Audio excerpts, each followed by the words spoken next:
Hi dear students, I welcome you all once again in our new lecture from thermodynamics, and in today's lecture we are once again going to discuss some more concepts related to entropy. बेटा मैंने आपको पिछले lecture में समझाया था, अगर हम एक रिएक्शन लेते हैं जिसमें हम एक सॉलिड सबस्टेंस को एक गैसवस सबस्टेंस में कन्वर्ट करते हैं, एक सॉलिड फेज को गैसवस फेज में कन्वर्ट करते हो, तो सॉलिड की जो रैंडमनेस होती है या डिसऑर्डर होती है मॉलिक्यूल्स की, वो बहुत कम होती है। लेकिन गैसवस मॉलिक्यूल्स में मॉलिक्यूल्स बहुत फैले होते हैं, उनकी मूवमेंट बहुत ज्यादा होती है और इनकी रैंडमनेस बहुत ज्यादा होती है। सो यहां पे मैं कहूंगा, अगर मुझे गैसेस के बारे में कहना हो, गैस यहां पे प्रोडक्ट है, सो प्रोडक्ट की जो एंट्रोपी होगी S, that is represented by S. Product की एंट्रोपी बहुत ज्यादा होगी, हाई। और जो सॉलिड है, सॉलिड्स में मॉलिक्यूल्स क्लोजली पैक्ड होते हैं, यानी कि वो ज्यादा फैलते नहीं है, रैंडमनेस बहुत कम होती है, डिसऑर्डर बहुत कम होता है, जिसे हम दूसरा नाम एंट्रोपी देते हैं। सो एंट्रोपी को मैं डिनोट करूंगा एस से। Entropy for solid that is very much less. Solid में मॉलिक्यूल्स की क्लोज पैकिंग होती है, क्लोज पैकिंग की वजह से यहां पे रैंडमनेस और डिसऑर्डर, जिसे हम एंट्रोपी कहते हैं, वो एंट्रोपी बहुत कम होती है सॉलिड के केस में। लेकिन जब हम सॉलिड को हीट करते हैं, सब्लिमेशन करते हैं, तो ये डायरेक्टली गैस में कन्वर्ट हो जाता है और all of sudden solid gas में जो एंट्रोपी डिसऑर्डर है सब कुछ बढ़ जाता है। इसलिए मैंने कहा entropy of product will be high. अगर मुझे इस रिएक्शन में चेंज इन एंट्रोपी निकालनी हो, चेंज इन एंट्रोपी किसके बराबर होगी? डेल्टा एस से हम डिनोट करते हैं change in entropy. Change in entropy किसके बराबर होती है? Entropy of a final state minus entropy of initial state, that is entropy of product, entropy of gas minus entropy of solid, entropy of solid. अब देख लीजिए, gas की entropy ज्यादा है और सॉलिड की एंट्रोपी कम है। जो गैस की एंट्रोपी ज्यादा है, सॉलिड की एंट्रोपी कम है, तो जो डिफरेंस आएगा delta S, that will B positive. ये मैंने पिछले लेक्चर में भी समझाया था। जब चेंज इन एंट्रोपी पॉजिटिव आ जाए, जब एक प्रोसेस में एंट्रोपी बढ़ जाए, उसी प्रोसेस को हम नाम देते हैं स्पॉन्टेनियस प्रोसेस। ये एक स्पॉन्टेनियस प्रोसेस है। तो यहां पे हमने कहा कि इंक्रीज इन एंट्रोपी जब भी हो, या रैंडमनेस जब भी बढ़े, या डिसऑर्डर जब भी बढ़े, आपकी प्रोसेस जो है वो स्पॉन्टेनियस होती है। और स्पॉन्टेनियस प्रोसेसेस में हमेशा एंट्रोपी बढ़ती है, और तभी चेंज इन एंट्रोपी हमेशा क्या आता है? पॉजिटिव। और दूसरा केस अगर मैं लेता हूं, समझ लीजिए बेटा, I will take one more case. अगर मैंने एक सबस्टेंस लिया है ए बी, एक सबस्टेंस मैंने लिया है ए बी, और ये ए बी जो है ये लिक्विड फॉर्म में प्रेजेंट है, लिक्विड फॉर्म में प्रेजेंट है, और इस ए बी को मैंने ए बी में कन्वर्ट कर दिया, बट इन सॉलिड फॉर्म। समझ लीजिएगा, ए बी यहां पे लिक्विड है, लेकिन यहां प्रोडक्ट्स में ए बी सॉलिड फॉर्म में है। यहां पे फिर से फेज चेंज हो रहा है, लिक्विड स्टेट सॉलिड स्टेट में कन्वर्ट हो रहा है। अगर हमसे पूछा जाए क्या इस प्रोसेस में स्पॉन्टेनियस बढ़ रही है, रैंडमनेस बढ़ रही है कि कम हो रही है, देख लेते हैं। यहां पे लिक्विड है और यहां पे सॉलिड है। जब हम लिक्विड और सॉलिड्स के का कंपैरिजन करते हैं, इनमें एक डिफरेंस बहुत इंपॉर्टेंट है। सॉलिड्स में पार्टिकल्स क्लोजली पैक्ड होते हैं और लिक्विड्स में पार्टिकल्स क्लोजली पैक्ड नहीं होते, वो बहुत फैले हुए होते हैं। तो यहां फैले हुए होते हैं, मतलब इनका डिसऑर्डर ज्यादा होता है। लिक्विड स्टेट का डिसऑर्डर ज्यादा होता है as compare to solid state. Disorder का मतलब है entropy. So entropy of liquid state that is here high. Liquid की एंट्रोपी बहुत ज्यादा होती है as compare to the entropy of solid state. Solid state की एंट्रोपी लेस होती है। अब देख लीजिए, इस प्रोसेस में पहले लिक्विड है, लिक्विड की एंट्रोपी ज्यादा होती है, बाद में आपको सॉलिड बना, उसकी एंट्रोपी रैंडमनेस मॉलिक्यूल्स की कम होती है। तो जब हम लिक्विड से सॉलिड की तरफ जाएंगे तो एंट्रोपी क्या हो रही है? डिक्रीज। जब एंट्रोपी डिक्रीज होगी तो चेंज इन एंट्रोपी क्या आएगा? Delta S, that is entropy of final state, entropy of final state that is entropy of solid state minus entropy of liquid state, initial state. अब देख लीजिए बेटा खुद से, delta S is equal entropy of solid state that is less minus entropy of liquid state that is high, less minus high, the value will be negative, the value will be negative। अब देख लीजिए बेटा, यहां पे अब delta S क्या आ रहा है, नेगेटिव आ रहा है कि पॉजिटिव आ रहा है, नेगेटिव आ रहा है, यानी कि ड्यूरिंग द प्रोसेस एंट्रोपी क्या हो रही है, डिक्रीज। और जब भी एंट्रोपी डिक्रीज हो, we say usually the process could not be spontaneous, it could be non spontaneous। इस प्रोसेस को हम नॉन स्पॉन्टेनियस प्रोसेस कंसिडर कर सकते हैं। तो याद रखना है, जब भी डेल्टा एस पॉजिटिव आ जाए, यानी कि एक सिस्टम में एंट्रोपी बढ़ जाए, उस प्रोसेस को हम, जो सिस्टम में हो रही है, उस प्रोसेस को हम स्पॉन्टेनियस प्रोसेस कहेंगे। लेकिन एंट्रोपी कंसेप्ट के हिसाब से अगर during the conversion of reactants to products अगर एंट्रोपी डिक्रीज हो जाए, चेंज इन एंट्रोपी क्या आएगा, नेगेटिव। ऐसी प्रोसेस जो सिस्टम में हो, अगर ऐसी प्रोसेस एक सिस्टम में हो रही है, उसको हम स्पॉन्टेनियस प्रोसेस नहीं कहेंगे, उसको हम एक नॉन स्पॉन्टेनियस प्रोसेस कह सकते हैं। मैं पहले ही कहता हूं कि ये एक थ्योरेटिकल कंसेप्ट है स्पॉन्टेनिटी समझने के लिए। एक प्रोसेस स्पॉन्टेनियस है या नॉन स्पॉन्टेनियस है, वो चीज समझने के लिए एक आइडिया दिया गया, थ्योरेटिकल कंसेप्ट दिया गया। ये कहा गया कि अगर सिस्टम में एंट्रोपी बढ़ी ड्यूरिंग द प्रोसेस और ड्यूरिंग द रिएक्शन, वो प्रोसेस स्पॉन्टेनियस होगी। लेकिन अगर इस सिस्टम में एंट्रोपी डिक्रीज होगी, वो प्रोसेस स्पॉन्टेनियस नहीं हो सकती है, वो नॉन स्पॉन्टेनियस हो सकती है। अभी और एक चीज लेता हूं, और एक रिएक्शन लेता हूं, समझ लीजिए, समझ लीजिए। मैं सॉलिड को हीट करूंगा, सॉलिड को हीट करूंगा और हीट करके इसको मैं लिक्विड में कन्वर्ट करूंगा। बोले बेटा एंट्रोपी बढ़ जाएगी कि कम हो जाएगी? एंट्रोपी ऑब्वियसली बढ़ जाएगी। सॉलिड की एंट्रोपी कम होती है, लिक्विड की एंट्रोपी ज्यादा होती है। और फिर मैंने लिक्विड को गैस में कन्वर्ट कर दिया अपॉन हीटिंग। तो वन सेकेंड, जब लिक्विड को आप गैस में कन्वर्ट कर दोगे तो फिर से एंट्रोपी बढ़ जाएगी। ठीक है, हमारा इनिशियल स्टेट क्या है, सॉलिड। इनिशियल स्टेट हमारा है सॉलिड। मैंने सॉलिड को हीट कर दिया, लिक्विड में कन्वर्ट कर दिया, एंट्रोपी बढ़ गई। एंट्रोपी को कन्वर्ट कर दिया इनटू गैस, क्योंकि लिक्विड को हीट कर दिया, लिक्विड को हीट कर दिया, लिक्विड गैस में कन्वर्ट हो गया, तो एंट्रोपी फिर से बढ़ गई। अब मैं क्या कर रहा हूं, मैं गैस को कूल कर रहा हूं, I am decreasing temperature, cooling. जब हम गैस की कूलिंग करते हैं तो ये लिक्विड में कन्वर्ट हो जाएगा। बताइए, जब आप गैस को लिक्विड में कन्वर्ट करोगे, क्या एंट्रोपी घट जाएगी कि बढ़ जाएगी? घट जाएगी। एंड गैस की एंट्रोपी सबसे ज्यादा, रैंडमनेस सबसे ज्यादा, उसी को हम एंट्रोपी कहते हैं। गैस की एंट्रोपी रैंडमनेस सबसे ज्यादा, और लिक्विड की एंट्रोपी क्या होगी, कम एज कंपेयर टू गैस। अब अगर हम गैस को लो टेम्परेचर फिर से देते और हाई प्रेशर देते, तो आपका जो लिक्विड है वंस अगेन सॉलिड में कन्वर्ट हो जाएगा। अब देख लीजिए, मैंने स्टार्ट कहां से किया था, सॉलिड से। पहले मैंने सॉलिड हमारा इनिशियल स्टेट है, इनिशियल स्टेट, इनिशियल स्टेट, इसकी कुछ एंट्रोपी होगी, that will be called as initial entropy. फिर मैंने सॉलिड को कन्वर्ट किया लिक्विड में, एंट्रोपी बढ़ी। लिक्विड को गैस में कन्वर्ट किया, एंट्रोपी फिर से बढ़ गई। फिर गैस को मैंने लिक्विड में कन्वर्ट किया तो एंट्रोपी डिक्रीज होगी। फिर लिक्विड को फिर से सॉलिड में कन्वर्ट हो गया तो एंट्रोपी फिर से डिक्रीज होगी। तो हमारा इनिशियल स्टेट भी यही है और हमारा फाइनल स्टेट भी यही है। इनिशियल स्टेट भी यही है और हमारा फाइनल स्टेट भी यही है। अगर मुझे पूछा जाए ये कौन सी प्रोसेस है, ये एक साइक्लिक प्रोसेस है। साइक्लिक प्रोसेस में जहां से हमने स्टार्ट किया वहीं पे पहुंच गए फिर से। तो यही हमारा इनिशियल स्टेट, यही हमारा फाइनल स्टेट। और प्रोसेस कौन सी है, साइक्लिक प्रोसेस, साइक्लिक प्रोसेस। सो साइक्लिक प्रोसेस में याद रखिएगा, साइक्लिक प्रोसेस में अगर हमें डेल्टा एस निकालना हो, delta S change in entropy, ये याद रखिएगा, बहुत बारी एग्जाम में आता है ये क्वेश्चन ऑब्जेक्टिव के फॉर्म में।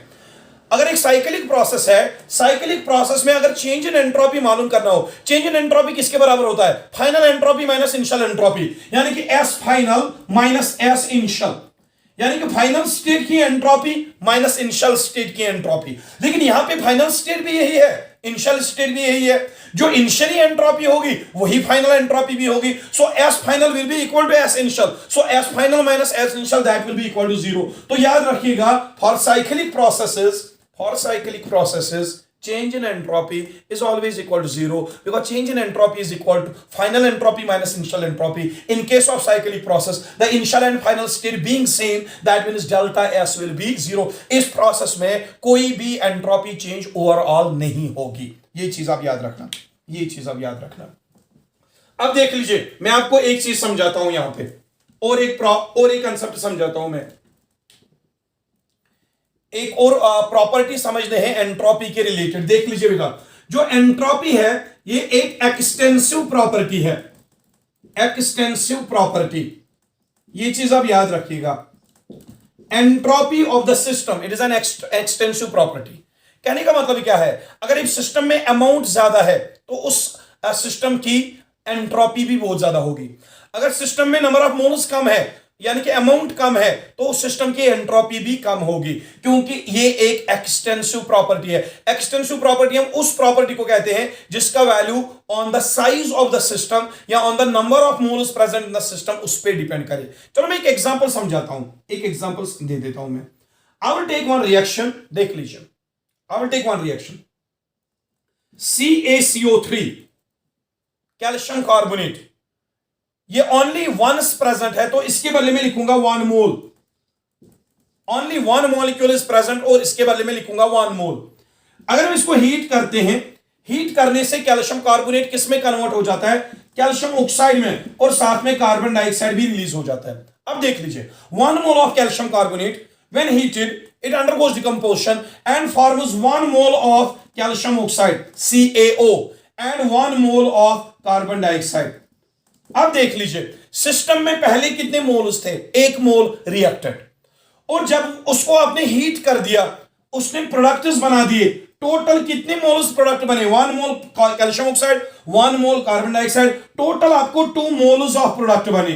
अब बताइए बेटा, पहले आपके सिस्टम में 1 मोल सबस्टेंस था, 1 मोल सबस्टेंस, उसकी कुछ एंट्रोपी होगी, ठीक है।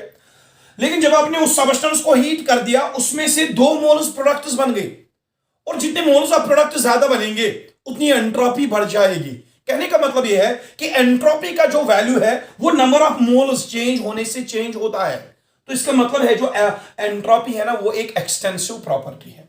जैसे मैंने समझाया था कि अगर हमारी क्लास में बच्चे कम है तो शोर भी कम होगा, रैंडमनेस भी कम होगी, यानी कि एंट्रोपी कम होगी। लेकिन अगर हमारे क्लासरूम में बहुत ज्यादा बच्चे हैं, शोर भी बहुत ज्यादा होगा, और वहां पे रैंडमनेस या एंट्रोपी बढ़ने के भी बहुत ज्यादा चांसेस है अगर वहां पे टीचर प्रेजेंट ना हुआ तो कहने का मतलब यह है कि अगर अमाउंट बढ़ जाता है एक सबस्टेंस का, तो रैंडमनेस ऑब्वियसली बढ़ जाएगी। वही कहने का मतलब है जो एंट्रोपी है, it is an extensive property. By saying that we mean when the number of moles in the system increases, the amount of the substance increases. When the amount of the substance और the size of the system increases, obviously the entropy और randomness will also increase. That is why we call entropy as an extensive property. अब एक चीज समझिए, एक चीज समझिए, आपने सुना होगा स्टेटस ऑफ मैटर के यूनिट में, स्टेटस ऑफ मैटर के यूनिट में हम कुछ थर्मोडायनेमिक पैरामीटर्स के बारे में बात करते हैं। जो टेम्परेचर है, it is a state variable, state variable. Temperature, pressure, pressure is also a state variable. Volume, it is also a state variable. Number of moles, it is also a state variable. अगर आप temperature change करोगे तो solid liquid में convert हो जाएगा, temperature increase करोगे फिर liquid जो है गैस में कन्वर्ट हो जाएगा, ठीक है। यानी कि सॉलिड का लिक्विड में कन्वर्ट होना, सॉलिड कब लिक्विड में कन्वर्ट होता है, जब आप टेम्परेचर इंक्रीज करते हो या जब आप प्रेशर डिक्रीज करते हो, प्रेशर डिक्रीज करते हो। तो सॉलिड को का टेम्परेचर इंक्रीज कर दो, प्रेशर डिक्रीज कर दो तो लिक्विड बन जाएगा, और लिक्विड का फिर से टेम्परेचर इंक्रीज कर दो या इसका प्रेशर डिक्रीज कर दो तो ये गैसोस फॉर्म में कन्वर्ट हो जाएगा। अब देख लो, ये तीन ये जो यहां पे मैंने लिखा temperature, pressure, volume and number of moles, इनको हम कहते हैं स्टेट वेरिएबल्स। इनका वैल्यू इंक्रीज एंड डिक्रीज करने से फेज चेंज हो जाता है। फेज चेंज मतलब सॉलिड लिक्विड में कन्वर्ट हो सकता है, लिक्विड गैस में कन्वर्ट हो सकता है, या गैस वापस लिक्विड में कन्वर्ट हो सकता है अगर आपने टेम्परेचर डिक्रीज कर दिया, प्रेशर इंक्रीज कर दिया, या लिक्विड वापस सॉलिड में कन्वर्ट हो सकता है अगर टेम्परेचर डिक्रीज कर दिया, प्रेशर इंक्रीज कर दिया। कहने का मतलब है by changing the values of these 4 thermodynamic variables और स्टेट वेरिएबल्स, जब आप इन चारों का वैल्यू चेंज करोगे तो क्या होगा, स्टेट चेंज हो जाएगा, और स्टेट चेंज होने की वजह से क्या होगा, एंट्रोपी चेंज हो जाएगी। सो एंट्रोपी का वैल्यू जो है, एंट्रोपी का वैल्यू जो है एक सिस्टम के लिए, that depends upon these 4 state variables. That is why entropy जो है, it is called as a state function. It is called as a state function. Entropy of the system, that is called as a state function. Why? Because entropy का value जो है solid से liquid की तरफ जाने तक कितनी entropy बढ़ी, या लिक्विड से गैस बनने तक कितनी एंट्रोपी बढ़ी, ये सारा डिपेंड करता है टेम्परेचर प्रेशर कितना चेंज किया आपने, उसी के अकॉर्डिंग एंट्रोपी बढ़ जाएगी या कम हो जाएगी। तो कहने का मतलब ये है एंट्रोपी का जो वैल्यू है वो इन स्टेट फंक्शंस पे डिपेंड करता है, इन स्टेट वेरिएबल्स पे डिपेंड करता है। एंट्रोपी का वैल्यू जो है, एंट्रोपी का बढ़ना, एंट्रोपी का कम होना, ये डिपेंड करना है सिस्टम में कितना अपने टेम्परेचर प्रेशर वॉल्यूम या नंबर ऑफ मोल्स लिए हैं। सो एंट्रोपी का वैल्यू इन स्टेट वेरिएबल्स पे डिपेंड करता है, और जब एंट्रोपी का वैल्यू स्टेट वेरिएबल्स पे डिपेंड करेगा इसलिए हम इसको स्टेट फंक्शन भी कहते हैं। अगर ऐसे समझ नहीं आया ना, मैं और एक चीज समझाता हूं। स्टेट फंक्शन हम किसे कहते हैं? स्टेट फंक्शन हम उस चीज को कहते हैं जिसका चेंज फाइनल और इनिशियल पे डिपेंड करे। जैसे हम करते हैं change in enthalpy. Change in enthalpy किसके बराबर होता है during the reaction? Final enthalpy minus initial enthalpy. तो एंथैल्पी का चेंज फाइनल स्टेट और इनिशियल स्टेट पे डिपेंड करता है, फाइनल स्टेट और इनिशियल स्टेट पे, इसलिए हम एंथैल्पी को कहते हैं स्टेट फंक्शन। या अगर हमने पढ़ा होगा internal energy delta E, internal energy change किसके बराबर होगा था? Internal energy of final state minus internal energy of initial state.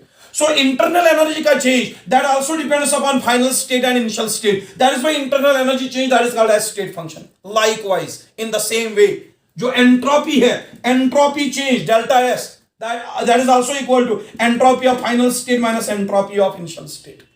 So entropy change का वैल्यू भी फाइनल स्टेट और इनिशियल स्टेट पे डिपेंड करता है, ये पाथ पे डिपेंड नहीं करता कि ये वो चेंज कैसे हुई है। इसलिए हम एंट्रोपी को भी as a state function consider करते हैं। अगर आपको ये चीज अच्छे से समझनी है, आप थर्मोडायनेमिक्स का वो लेक्चर पढ़िएगा जो मैंने ऑलरेडी अपलोड किया है हुआ है, जिसमें मैंने स्टेट फंक्शंस ऑलरेडी डिस्कस की हुई है और पाथ फंक्शंस डिस्कस की हुई है। स्टेट फंक्शन हम उसे कहते हैं जिसका चेंज फाइनल पोजीशन और इनिशियल पोजीशन पे डिपेंड करे और path followed for the change पे डिपेंड ना करे। Entropy of the system that also depends upon the final state and initial state, not on that path by which the change has taken place. तो ये चीज आप याद रखोगे। इसको मैं हटा देता हूं, अब देख लीजिए बेटा, अगर हमें delta S change in entropy of the system अगर हमें मालूम करनी हो तो किसके बराबर होती है? Final entropy of final state minus entropy of initial state. ये समझिएगा मैं क्या बोल रहा हूं। अगर हमें एंट्रोपी चेंज मालूम करना हो, एंट्रोपी चेंज किसके बराबर होती है? Entropy of final state minus entropy of initial state. अब ये एंट्रोपी ऑफ फाइनल स्टेट क्या है कि जब हमने रिएक्टेंट से प्रोडक्ट बनाया एंट्रोपी कितनी बढ़ी, that is called entropy of final state. क्या मैं इस चीज को मालूम कर सकता हूं? एंट्रोपी ऑफ फाइनल स्टेट को हम मालूम कर सकते? नहीं कर सकते। जैसे समझ लो, मैं एक एग्जांपल आपको दूंगा। हम एंट्रोपी ऑफ द सबस्टेंस मालूम ही नहीं कर सकते। क्यों मालूम नहीं कर सकते? देख लो, अगर मैं कहता हूं कोई एक स्टूडेंट है वो पढ़ता ही नहीं है, दिन ब दिन घूमता रहता है, ठीक है, तो मैं कहूंगा एक बदमाश स्टूडेंट है, कंटिन्यूअसली मतलब घूमता रहता है, इसकी कंपनी अच्छी नहीं है, तो मैं कहूंगा कि ये अच्छा स्टूडेंट नहीं है। तो मैं अच्छाई या बुराई क्या हम इसको मेजर कर सकते हैं? नहीं कर सकते। मैं कह सकता हूं कि एक स्टूडेंट कितना बुरा है, लेकिन उसकी बुराई कितनी है वो मैं मेजर नहीं कर सकता। मैं कितना अच्छा हूं वो मेरी अच्छाई है, लेकिन वो अच्छाई कितनी है वो आप मेजर नहीं कर सकते। इसी तरह जब सॉलिड से लिक्विड बने तो एंट्रोपी डिसऑर्डर बढ़ेगी। डिसऑर्डर का बढ़ना एक प्रॉपर्टी है, इसको हम मेजर नहीं कर सकते। जब हम एंट्रोपी मेजर नहीं कर सकते फाइनल स्टेट और इनिशियल स्टेट की, आप ये वैल्यू मालूम नहीं कर सकते, तो चेंज इन एंट्रोपी आप इस फार्मूला के अकॉर्डिंग मालूम कर ही नहीं सकते। हमें कुछ एक ऐसी फार्मूला लेनी है जिसमें हम एंट्रोपी ऑफ फाइनल स्टेट और एंट्रोपी ऑफ इनिशियल स्टेट के बदले कुछ और कंसेप्ट ले जिससे हमें डेल्टा एस निकले। बेटा समझो।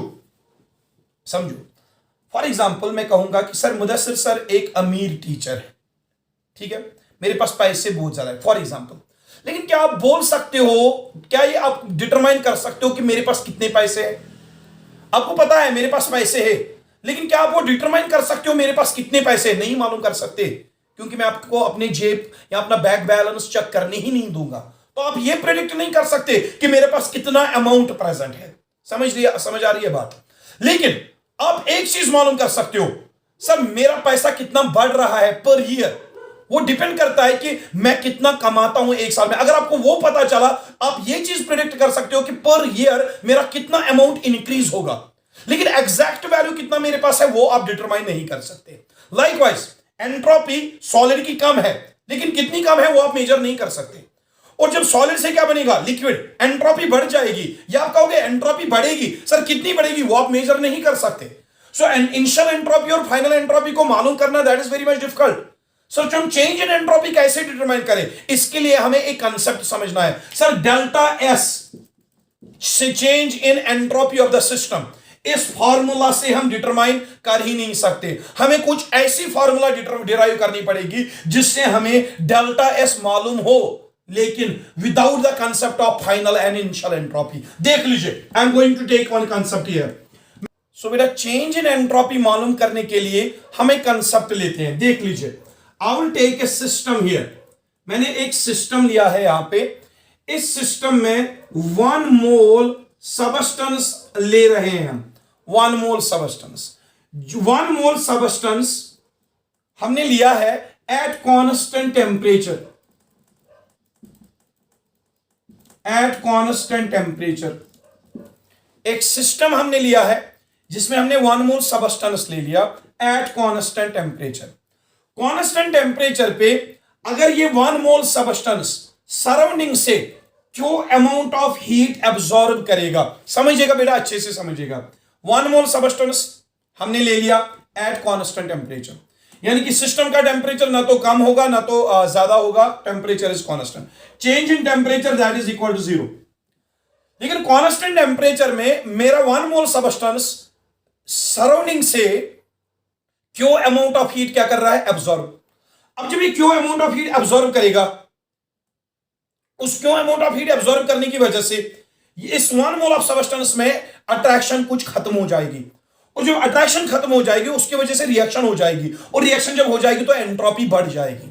ऑब्वियसली जब कोई सबस्टेंस हीट एब्जॉर्ब करेगा, हीट एब्जॉर्ब करने की वजह से अट्रैक्शन खत्म हो जाएगी या कुछ बॉन्ड्स ब्रेक हो जाएंगी, तो यहां पे एंट्रोपी बढ़ जाएगी। समझ आ रही है? एक सिस्टम कितना हीट एब्जॉर्ब करेगा उतनी उसकी उतने उस सबस्टेंस की अट्रैक्शन खत्म होगी, उसमें बॉन्ड्स ब्रेक हो जाएंगी, उसकी एंट्रोपी बढ़ जाएगी। समझ आ रही है? So at constant temperature 1 mole substance कितना हीट एब्जॉर्ब करेगा from the surroundings.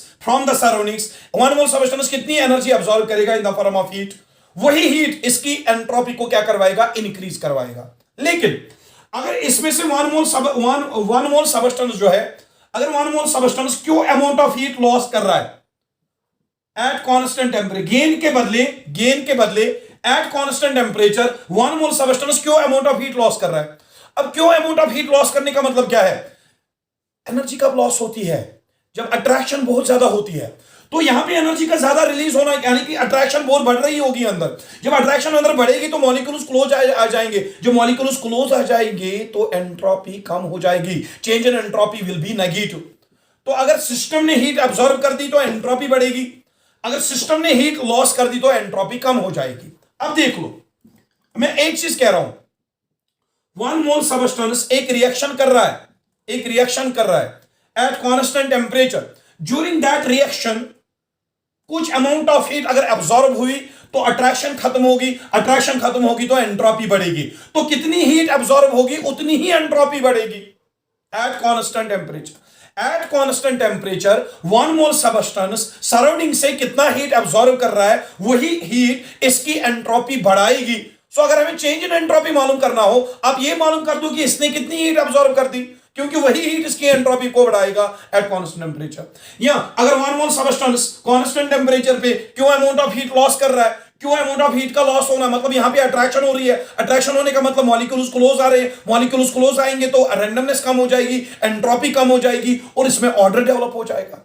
So entropy कितनी कम हो गई, by losing energy in the form of heat. वो क्यों आप डिटरमाइन करो। अगर आपको क्यों का वैल्यू पता चल जाए, सर सिस्टम ने कितनी एनर्जी एब्जॉर्ब कर दी, या सिस्टम ने कितनी एनर्जी लॉस कर दी during the occurrence of the chemical reaction at constant temperature. आपको पता चल जाएगा कि इसकी एंट्रोपी कितनी बढ़ेगी या इसकी एंट्रोपी कितनी कम हो जाएगी। मैं कह रहा हूं एक चीज, सॉलिड तभी लिक्विड में कन्वर्ट होगा जब हम उसको कुछ हीट दे देंगे। हम सॉलिड को जितना हीट ज्यादा देंगे उतनी उसकी एंट्रोपी बढ़ेगी, लेकिन एंट्रोपी कितनी बढ़ी वो तो हम मालूम नहीं कर सकते, लेकिन ये चीज मालूम कर सकते हैं कि हमने इसको कितनी हीट दे दी। हीट हम मेजर कर सकते हैं। सो अगर आपको यह पता चला कि एक सॉलिड ने कितनी हीट अब्सॉर्ब कर दी solid to form a liquid, अगर हमने वो हीट मालूम कर दी, वही हीट रिप्रेजेंट करेगा the magnitude of increase in entropy when solid is converted into liquid. या जब लिक्विड कन्वर्ट होगा सॉलिड में, उस टाइम कुछ एनर्जी रिलीज होगी क्योंकि लिक्विड मॉलिक्यूल्स क्लोज आ जाएंगे, अट्रैक्शन होगी तो सॉलिड बनेगा। उस टाइम कितनी एनर्जी रिलीज होगी वो आपको एक आइडिया देगा कि अट्रैक्शन कितनी हुई है, मॉलिक्यूल्स कितने क्लोज आएंगे तो एंट्रोपी कितनी डिक्रीज हो गई है। तो कहने का मतलब यह है कि change in entropy delta S, एक सिस्टम की एंट्रोपी कितनी बढ़ेगी ये डिपेंड करता है उस सबस्टेंस ने कांस्टेंट टेंपरेचर पे कितनी अमाउंट ऑफ हीट एब्सॉर्ब करी है फ्रॉम सराउंडिंग्स। या एक 1 मोल सबस्टेंस की एंट्रोपी कितनी कम होगी वो डिपेंड करता है कांस्टेंट टेंपरेचर पे उस सबस्टेंस ने कितनी हीट लॉस कर दी। So change in entropy is equal to the amount of heat absorbed और amount of heat released at constant temperature. ये फार्मूला आप याद रखिएगा। अगर हमें डेल्टा एस मालूम करना हो, चेंज इन एंट्रोपी मालूम करने के लिए हमें यह पता होना चाहिए एट कांस्टेंट टेंपरेचर सिस्टम ने कितनी अमाउंट ऑफ हीट एब्सॉर्ब की है और इसने कितनी हीट रिलीज की है। This formula is very much important. समझ आ रही है? अगर एक सॉलिड लिक्विड में कन्वर्ट होगा तो हमें सॉलिड को हीट देना पड़ेगा, तब जाके वहां पे अट्रैक्शन खत्म हो जाएगी, तब जाके सॉलिड लिक्विड में कन्वर्ट हो जाएगा, तब जाके एंट्रोपी बढ़ेगी। सो एंट्रोपी का बढ़ना किस पे डिपेंड करता है? सॉलिड ने कितनी हीट एब्सॉर्ब कर दी एट कांस्टेंट टेंपरेचर। तो वही हीट मालूम कर दो ना एट कांस्टेंट टेंपरेचर, आपको इंक्रीज इन एंट्रोपी का मैग्नीट्यूड पता चल जाएगा। यहां जब गैस कन्वर्ट होगा लिक्विड में या गैस कन्वर्ट होगा सॉलिड में तो उस टाइम गैसेस मॉलिक्यूल्स क्लोज आ जाएंगे, वहां पे अट्रैक्शन हो जाएगी, अट्रैक्शन के समय कुछ एनर्जी रिलीज हो जाएगी एट कांस्टेंट टेंपरेचर। सो वही देख लो कितनी एनर्जी रिलीज हुई है जब गैस सॉलिड में कन्वर्ट हुआ है, उतनी एंट्रोपी डिक्रीज हुई। सो क्यू को मालूम करो, क्यू एब्सॉर्ब क्यू रिलीज कितना है, उसी से आपका पता चल जाएगा एंट्रोपी का चेंज कितना हुआ है। So for determining the change in entropy for 1 mole of the substance, आप ये डिटरमाइन कर दीजिए कि उस सबस्टेंस ने कांस्टेंट टेंपरेचर पे कितना हीट एब्सॉर्ब किया है या कितना हीट रिलीज किया है। So one more thing I will write here, SI unit of delta S, change in entropy. Change in entropy क्या है? एक मोल सबस्टेंस कितनी हीट एब्सॉर्ब करेगा एट कांस्टेंट टेंपरेचर। तो इसका यूनिट क्या आएगा? हीट का यूनिट क्या आएगा? जूल। टेंपरेचर का unit kelvin, it will be joule kelvin. लेकिन ये कितने मोल्स के लिए लेते हैं हम? 1 मोल के लिए, तो यहां पे आएगा पर मोल। तो यूनिट आएगा इसका डेल्टा एस का joule kelvin inverse mole inverse. समझ लीजिए डेल्टा एस का यूनिट क्या आ रहा है? Change in entropy. एक सबस्टेंस, एक मोल सबस्टेंस कितनी जूल्स हीट एब्सॉर्ब करेगा एट कांस्टेंट टेंपरेचर, वही रिप्रेजेंट करेगा उस सबस्टेंस का एंट्रोपी कितना बड़ा है। तो देख लो बेटा, देख लो ये क्यों जो है, क्यों अमाउंट ऑफ हीट अगर एब्सॉर्ब हुई तो एंट्रोपी बढ़ेगी, क्यों अमाउंट ऑफ हीट अगर रिलीज हुई तो एंट्रोपी कम होगी। अगर हमें क्यों अमाउंट ऑफ हीट का वैल्यू, क्यों अमाउंट ऑफ हीट जो एब्सॉर्ब हुई है या रिलीज हुई है वो पता चल जाएगा तो हम डेल्टा एस मालूम कर सकते हैं। अब देख लो, मैं एक रिएक्शन लेता हूं, समझ लीजिएगा बेटा। N2 gas plus 3 times H2 gas, it gives us 2 times NH3, 2 times NH3। लेकिन नाइट्रोजन गैस जब हाइड्रोजन गैस के साथ कंबाइन होता है तो अमोनिया बनता है, लेकिन अमोनिया जब बनता है कुछ अमाउंट ऑफ एनर्जी रिलीज होती है, तो ये इस प्रोसेस का नाम मैं रखूंगा एक्सोथर्मिक प्रोसेस, ठीक है। लेकिन अगर अमोनिया वापस कंबाइन हो जाएगा, समझ रही है बात? नाइट्रोजन किसके साथ कंबाइन हो रहा है? हाइड्रोजन के साथ। जब नाइट्रोजन हाइड्रोजन के साथ कंबाइन होगा तो अमोनिया बनेगा, लेकिन अमोनिया बनने के समय 92 किलो जूल्स पर मोल एनर्जी रिलीज हो जाती है। तो अमोनिया का बनना it is what exothermic in nature. अगर मैं इस रिएक्शन के लिए कहूं what will be the value of delta S will be equal Q divided by T, Q divided by T. Nitrogen को हमने हाइड्रोजन ऐड कर दिया और क्या बना वहां पे अमोनिया, लेकिन अमोनिया बनने के समय कुछ एनर्जी क्या हो जाती है रिलीज, तो प्रोसेस क्या बनी एक्सोथर्मिक। जब एक्सोथर्मिक प्रोसेस है तो डेल्टा एस किसके बराबर होता है क्यू डिवाइड बाय डब्ल्यू। लेकिन क्या ये क्यू अमाउंट ऑफ हीट यहां पे रिलीज हुई है कि एब्जॉर्ब, रिलीज, तो यहां पे माइनस साइन आएगा। So for the formation of ammonia, for the formation of ammonia delta S will be equal to minus Q upon T। अब ये माइनस साइन क्यों आया, क्योंकि जब अमोनिया बनता है तो कुछ अमाउंट ऑफ एनर्जी रिलीज होती है इन द फॉर्म ऑफ हीट, तभी मैंने यहां पे माइनस Q लिख दिया, समझ लो। अब अगर ये रिएक्शन में रिवर्स डायरेक्शन में कैरी आउट करता हूं, रिवर्स डायरेक्शन में क्या होगा, अमोनिया वापस डिकम्पोज हो जाएगा एंड बनाएगा नाइट्रोजन और हाइड्रोजन। अब समझ लो ये दोनों कंबाइन कर रहे थे, कुछ एनर्जी रिलीज हो रही थी तो अमोनिया बन रहा था, लेकिन जब अमोनिया वापस डिकम्पोज हो जाएगा ये कुछ एनर्जी, जितनी एनर्जी इसके बनने में रिलीज हो गई उतनी एनर्जी ये वापस एब्सॉर्ब करेगा, तब जाके ये दोनों कंपाउंड्स वापस मिलेंगे। तो बैकवर्ड रिएक्शन क्या होगी एंडोथर्मिक। बैकवर्ड रिएक्शन में वही एनर्जी जो फॉरवर्ड रिएक्शन में लॉस हुई वही एनर्जी बैकवर्ड रिएक्शन में गेन होगी, तब जाके बैकवर्ड रिएक्शन होगी। तो बैकवर्ड रिएक्शन क्या होगी एंडोथर्मिक। अब बताइए बैकवर्ड रिएक्शन में हीट एब्सॉर्ब हो रही है कि हीट रिलीज हो रही है, एब्सॉर्ब हो रही है। तो बैकवर्ड रिएक्शन के लिए डेल्टा एस किसके बराबर होगा क्यू डिवाइडेड बाई टी। लेकिन बैकवर्ड रिएक्शन क्या है एंडोथर्मिक है, तो एंडोथर्मिक रिएक्शन है तो हीट क्या होगी एब्सॉर्ब। जब हीट एब्सॉर्ब होगी तो साइन क्या आएगा पॉजिटिव, जब साइन पॉजिटिव आएगा हीट हम दे रहे हैं, हीट दे रहे हैं तो एंट्रोपी बढ़ेगी बेटा। अब देख लो यहां पे, अब देख लो ये एक रिवर्सिबल रिएक्शन है। रिवर्सिबल रिएक्शन में एक रूल है, अगर फॉरवर्ड रिएक्शन एक्सोथर्मिक है तो बैकवर्ड हमेशा एंडोथर्मिक होगी, अगर फॉरवर्ड रिएक्शन एंडोथर्मिक है बैकवर्ड रिएक्शन एक्सोथर्मिक होगी। It is always true. तो यहां पे फॉरवर्ड क्या है एक्सो, बैकवर्ड क्या है एंडो। अगर फॉरवर्ड एक्सो है तो delta S will be equal to minus Q divide by T, अगर बैकवर्ड एंडो है तो delta S will be equal to plus Q divide by T. यानी कि फॉरवर्ड में जो डेल्टा एस का वैल्यू आएगा वो नेगेटिव आएगा, एंट्रोपी डिक्रीज होगी, और बैकवर्ड में एंट्रोपी का वैल्यू पॉजिटिव आएगा, एंट्रोपी इंक्रीज होगी। ठीक है, अगर मुझे पूछा जाए ओवरऑल रिएक्शन, ये जो रिवर्सिबल रिएक्शन है एट इक्विलिब्रियम क्या होता है, इक्विलिब्रियम पे जिस स्पीड से फॉरवर्ड रिएक्शन होगी उसी स्पीड से बैकवर्ड रिएक्शन होगी। एट इक्विलिब्रियम याद रखना, eight equilibrium in case of reversible reaction rate of forward reaction is equal to rate of backward reaction, speed of forward reaction is equal to speed of backward reaction। so at equilibrium क्या होगा, जितनी energy forward reaction में release होगी उतनी energy backward reaction में absorb होगी। तो जितना एंट्रोपी डिक्रीज होगा फॉरवर्ड रिएक्शन में उतना एंट्रोपी इंक्रीज होगा बैकवर्ड रिएक्शन में। So overall entropy change at equilibrium क्या होगा जीरो।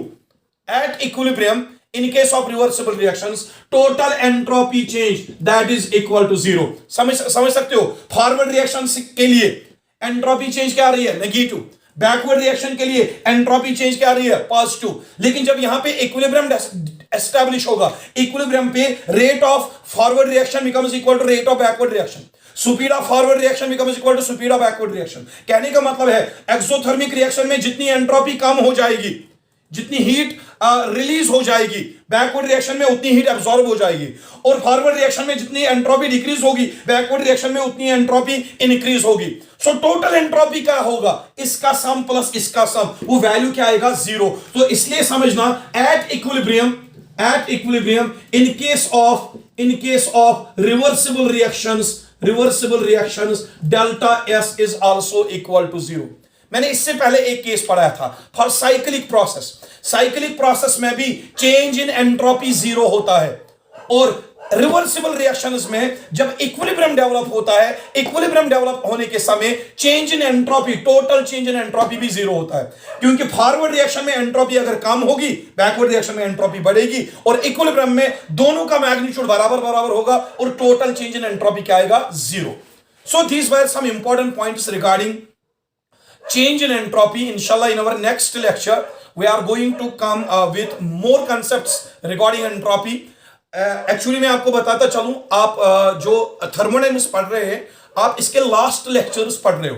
सो एंट्रोपी एक इंपॉर्टेंट कंसेप्ट है, अभी ये कंप्लीट नहीं हुआ, इसके रिलेटेड और कंसेप्ट्स आएंगे, पहले हम उनको कंप्लीट करेंगे और उन कंसेप्ट्स को कंप्लीट करने के बाद हम लास्ट में गिब्स फ्री एनर्जी पढ़ेंगे।